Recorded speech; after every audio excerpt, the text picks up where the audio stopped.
bulan selain bulan Muharram bukan bulan yang dimuliakan oleh Allah. Ahmad Damar. Setiap tahun kita menyambut awal Muharram, bermaksud awal tahun dalam kalender Islam. Muharram tu bukan sekadar permulaan yang baru, tetapi masa yang terbaik untuk muhasabah, bertaubat dan menambah amalan yang baik. Macam biasalah, apa kata orang tu? New Year, New Me.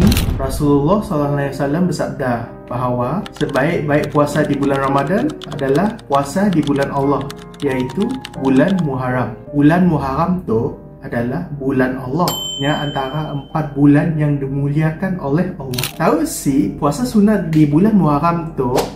Ahmad Damar, kami ada buat promosi sepenuh awal Muharram tahun ini. Promo yang sangat berbaloi, satu paket serendah RM12. Jom tekan link di bio. Memang digalakkan gila-gila. Agi-agi pada 10 Muharram, iaitu hari Ashura.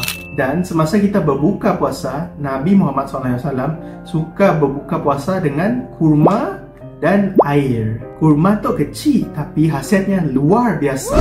Kami beri contoh lah. Kurma favourite Nabi Muhammad SAW, kurma ajwa. Kurma ajwa tu kaya dengan antioksidan dan yang boleh melindungi badan kita daripada kerosakan sel. Manakala kurma Maryami tu yang kurang manis dan yang boleh memberi instant energy booster atau tenaga yang segera lah. So menjadikan kurma tu yang menjadi pilihan utama untuk berbuka puasa. Jadi mulakanlah tahun baru tu dengan mengamalkan amalan Rasulullah SAW. Contohnya berpuasa sunat, makan kurma dan menambah amalan yang baik. Bulan Muharram, bulan yang dimuliakan oleh Allah Subhanahu Wa Taala. Tetapi si pemaksudnya